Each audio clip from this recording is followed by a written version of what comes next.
From projects garnering massive amounts of hype to the quiet ones that appear without much fanfare only to take over the world, and everything in between, 2025 was a year of both celebration and criticism in the world of BL. We had sleeper hits, massive flops, mind boggling scripts, endearing romances, steamy relationships that pushed boundaries to the nth degree, villainous protagonists you hate to root for but just can't stop, and plots so full of nuance that you'd think you were watching a masterclass in cinema. Fans were generously gifted with a plethora of shows to peruse, pick apart, and fawn over to their heart's content. But which shows from the year were really worth the watch? The investment of hours upon hours and so much emotional capital that it felt like an actual relationship with real life consequences. What projects manage to manifest a death grip on the fans' hearts and conjures levels of adoration so massive that there was no way they could be ignored? And who stole the show? Hello, hello, my lovelies. This is Nini, and you're watching my channel. Today, we'll be taking a long, hard look back at the shows and movies released in the BL world during 2025 and ranking the best of the best that year had to offer. Now, while this list is obviously solely based on my personal opinion and may not reflect the fans or the BL world as a whole, I believe that of the nearly 200 shows and movies released across the genre this go round, this list speaks to a variety of subgenres, themes, relationship dynamics, and overall plots that manage to stick out from the rest of the pack.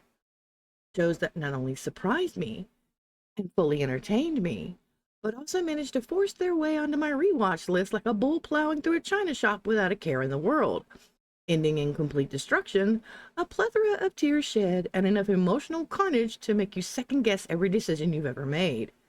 And be forewarned, I'm dropping all pretense here and giving you my true, unfiltered thoughts this time. No mincing words, for better or for worse, you get it all. But before that, really quick, a disclaimer. The requirements for consideration for this list are based on when and where each show's start and end date falls. To be fair to this list, any show that aired in part or in full in 2025 may be included. However, any shows that were previously included in my top BLs of 2024 will not repeat.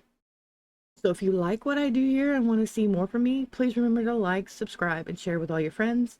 If you'd like to support me and help me grow my channel enough to bring you more videos about BL, gaming, books, movies, more, and loads of things that just make me hyper-focused, my Ko-fi is linked on my page. Now, with all of that out of the way, let's do this. Number 10, Revenge to Love. One of the most convoluted yet enjoyable plots on this list, Revenge Love was a Chinese BL that made you scratch your head one minute, yell at your screen the next, and elicited enough facepalm moments to make you truly question the main lead's sanity and your own. Revenge plots in general can be super entertaining and super satisfying, especially when you throw in the "oh no, I've fallen in love with my target" kind of twist that always sparks a sixth sense of joy. Karma coming to bite you in the backside, all while you're so flabbergasted and confused that you don't seem to see the freight train of comeuppance barreling straight towards you, hell bent on showing you the error of your ways in the most diabolical ways possible.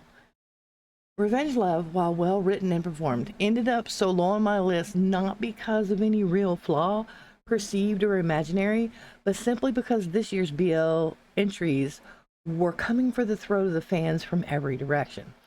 It simply did not manage to take a claim of dominance over me as it did for many in the fanbase, but overall, it's still a great adventure through an utterly sinful plot of making your current ex-girlfriend's new boyfriend fall in love with you. It sounds convoluted, but it's absolutely a ball to watch. Number 9, ABO Desire. What can I say but, oh my god, it's an Omegaverse BL! Desire was an adaptation that I, as someone who reads a ton of Chinese BL manhwa, fan fiction, and manga, was practically chomping at the bit to see this the moment it was announced. We've only had one really so-called mainstreamy live action Omegaverse adaptation over the years, with Pit Babe, and it was so stripped of any actual nuance of the genre that it wasn't even what it was supposed to be on the tin by the time it was done. It was a gross abomination that, had it not so desperately clung to the thin veneer of a Megaverse, probably would have ended up on many fans' did not finish list simply because it was that abysmal. However, with ABO Desire, fans got what they were craving: actual tenets of the genre: alphas, omegas, betas, heats, ruts, and pheromones, inhibitors, biological imperatives, mate seeking syndrome, and even impreg, all wrapped in a diabolical plot centering around an enigma's nearly psychotic obsession with an alpha who has no idea what fate and Hua has in store for him. The only real issue with this show was that it clung too closely to the source material. Usually, I am one to advocate for more canon adaptations, but regarding Desire, that intention falls completely off the nearest cliff relatively quickly. Don't get me wrong, the show was worth the hype, and I, as a proud and true Omegaverse fan, was literally on the edge of my seat week to week.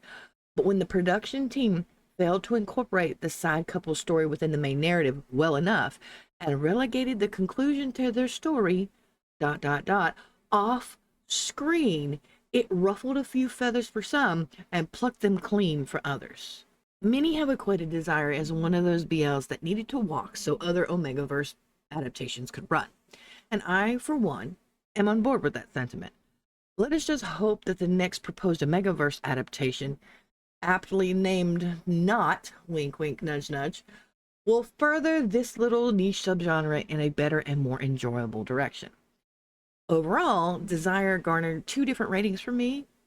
As an adaptation of the source material, it gets a 10 out of 10 for following the book to a T, even to its detriment, because the secondary couple's whole entire relationship were in the extra chapters and not the main storyline. But execution wise and as an official rating, it's another 8.5 out of 10. Number 8, Punk's Triangle. An absolute sleeper hit for me. Punk's Triangle from Japan gave us a plot that was not only interesting but genuinely sincere. It goes that a well-known and famous model who has fallen in love with fashion decides to orchestrate an alter ego and go to school to learn how to make clothes. Hiding in plain sight, he ends up falling for his classmate, our titular main lead POV, all while the focus of his adoration is hiding his own secret feelings for the model's public persona.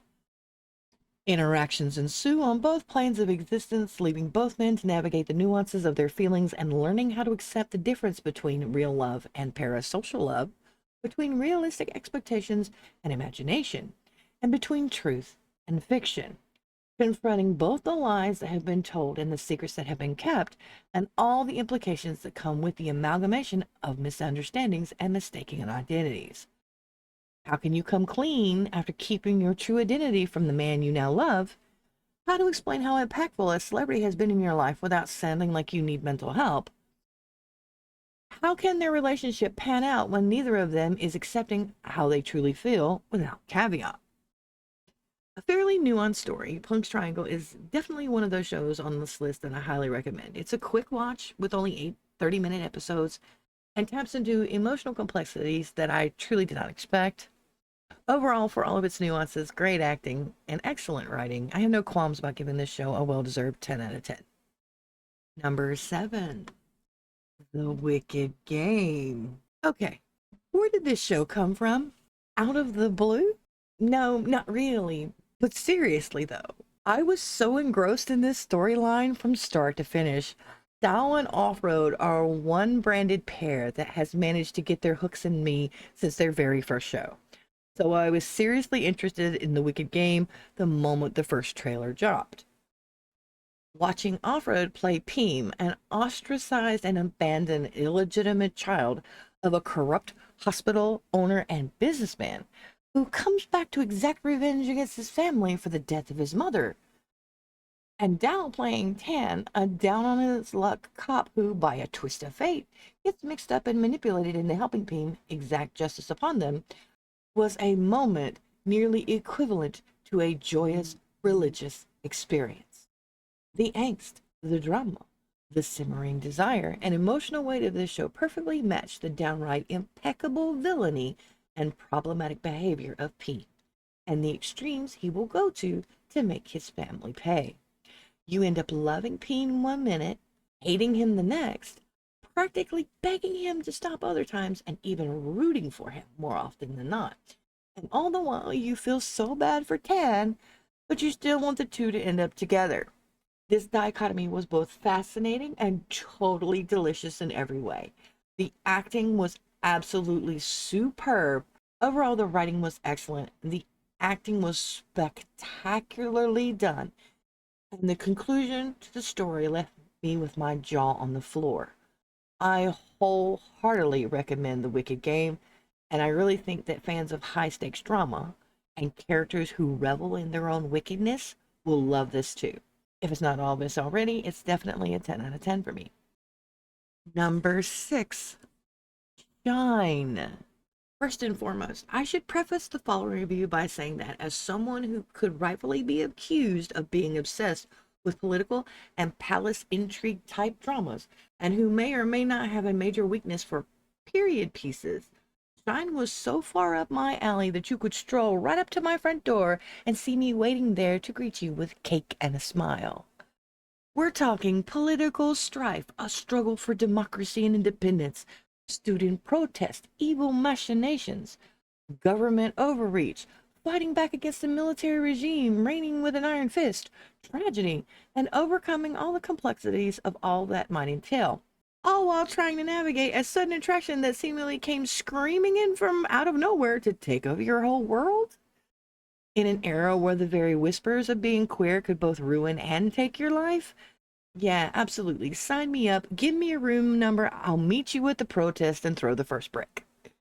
Now, I have been pretty vocal about my opinions of Beyond Cloud's professionalism and the way they handle their artists and scandals, but that has never given me enough pause to boycott any show simply because of my disdain for their management style, and I have never been gladder that I have stuck to that conviction than with this show. Shine was a story and a show that really ambushed me, hitting me right in the feels. Don't get me wrong, you better believe I was one of those fans that were straight up fawning over the trailer when it dropped, but when the first episode went live, I was completely enthralled from start to finish. There were some points that I swear I forgot to breathe. This story is phenomenally well done. Staging and prop design were spot on and very historically accurate, and the acting and emotional atmosphere was so immersive that I truly believed I had been transported back into the past. Miles specifically did a wonderful job playing Tanwa, a chilled out, free spirited hippie musician who projects good vibes no matter the circumstances. And Apo as Trin, the straight laced economist trying to deal with the reality of the world that Tanwa willfully ignores, was one of the best foils in a show I have seen in a long time. A true opposites attract in the most glorious of ways. So yeah, I'm not going to sugarcoat my rating. Shine was a 10 out of 10 for me, and the soundtrack for this show was so good that it overtook and dominated my Spotify Wrapped for 2025. Every track on that album is an absolute banger. I highly recommend you give it a listen, and you won't be disappointed. Number 5, secret relationships. Okay, what can I really say about secret relationships that has not already been said, that I've not already covered myself, and by so many others? Could I even do it justice? Do I really need to? Or does it truly stand on its own as one of the best toxic squares in BL history? I vote for the latter, but I'll try again. The convoluted and obsessive nature of the relationship dynamics in this show was a who's who of toxic tropes and dire circumstances. 3 men, all vying for the love of one man who is so oblivious in his own innocence that he cannot see the dynamic villainy of those who claim to love him. And it is claiming without consent. They want to possess Dion, each in their own way and for their own purposes, without a care of how monstrous their actions would look in hindsight and how they could be perceived in general. Even the golden retriever character, Songyun, can't even be seen as a proper foil for what constitutes a white knight, even though he's in the story to essentially save Daeon from the two sharks encircling him all the time. His actions even become suspect and borderline problematic before the end of the show. At one point, very early on, I personally wanted Daeon to just run. And that sentiment repeated many, many, many times throughout the entire series. But of course, it's BL, so he just has to quote unquote pick one. My score for secret relationships couldn't go any lower than 10 out of 10, just for the juiciness of all the emotional chaos and drama, and for two very good and dynamic villains. Number 4, To My Shore. Another Chinese BL coming for the throat of the fans. To My Shore is a show that had its hooks in me from the first episode. One of our main leads is arguably a full-on villain who is solely obsessed with ruining a good man simply because he can. Shredding poor Shulong's relationships, his career, and arguably his life, Feng Xiao pulls out all the stops and doesn't even flinch when manipulating others and strong-arming his way into every aspect of his target's existence, violating boundaries and even violating laws, all in the hopes to take what he believes is rightfully owed, and all because he can. And like a glutton for punishment and a naive child that never expected the other shoe to drop, Shulong falls for everything like a toddler entranced by the distracting jingling of keys right in front of his face. By the time he realizes just how monstrous the man he loves has been, the devastation was already complete. And he never really recovers. Sure, he gets his payback and makes damn sure Fang Xiao rues the day he met him. But time doesn't help, separation doesn't help, and even moving on is a dead-end path.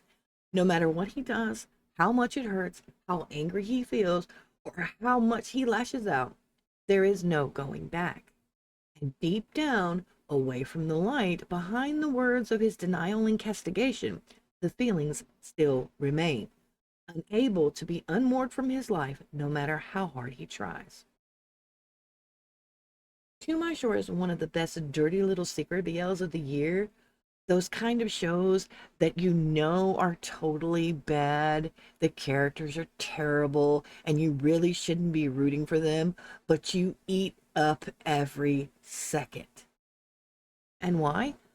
Mainly because there are really no redeeming qualities with either of our two main leads. They're both toxic in their own rights, but when you put them together, there's a clash of cosmic proportions, wherein mutual destruction hangs in the balance and is almost certainly a guarantee. Completely indulgent, sinful, and full of juicy power dynamics that make you question your own emotional stability, To My Shore ticked all the boxes I would want in a show full of characters so immoral that you just can't look away. And the ending was pure perfection.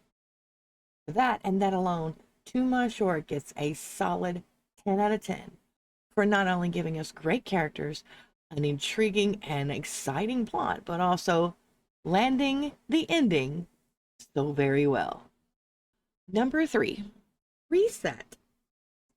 I won't exaggerate when I say that Reset was a show that impressed me unlike any other. Not because of the story, mind you, or even the setting or the plot. It was the acting that just rocked my world. Pond has always been one of those actors that is very much like a chameleon in a myriad of ways. Some of his projects have been decent, while others have been mediocre. But the through line for all of them has been consistency. A consistency that we rarely see in Thai BL. You could chalk that up to the varying degrees of writing and directing, with one show outshining another simply because of a more attention to detail and a cohesive story. But even in shows where all that is borderline unimpressive, Pond always manages a stellar performance anyway.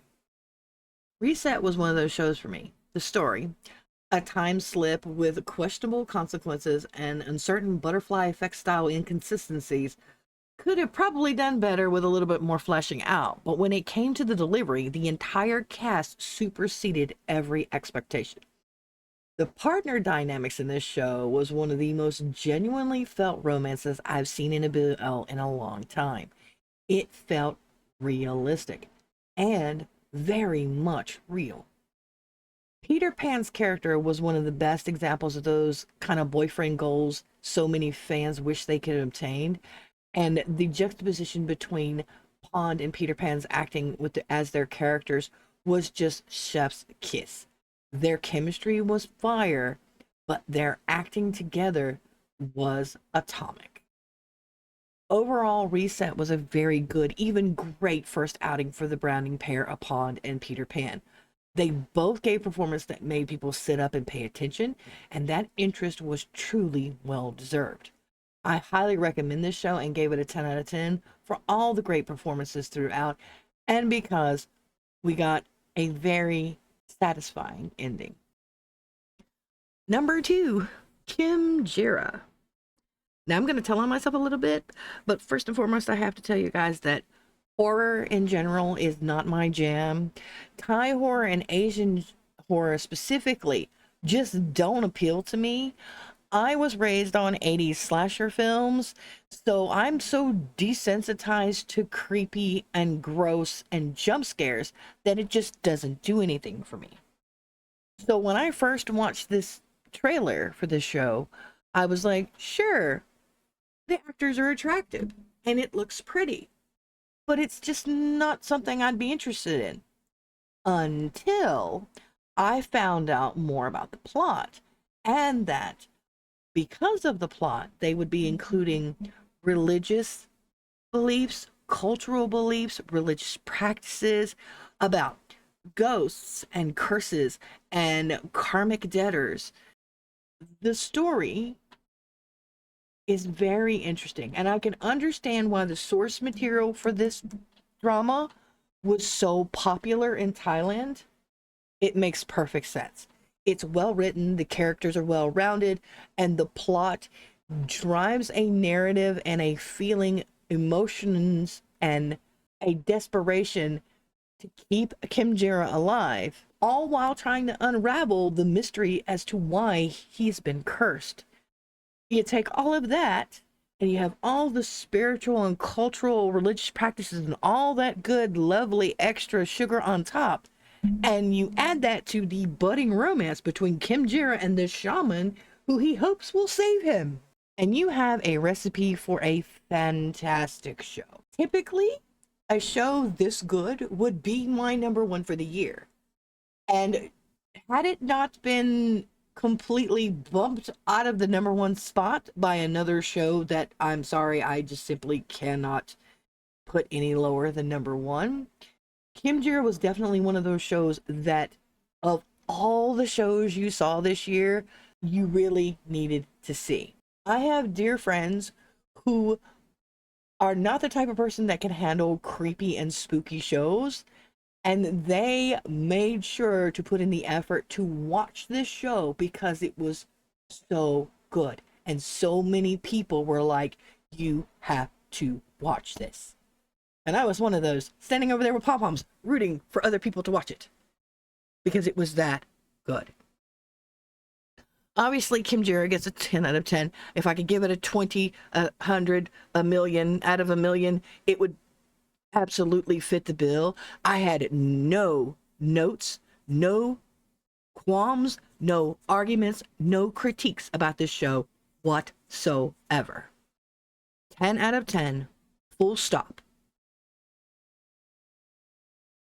Now, we're getting close to the end, but before we get there, really quick, I've got a few honorable mentions for you guys. These shows were ones that just barely didn't quite make it on my list, and then had I done a top 15, they would have been there, but I like 10.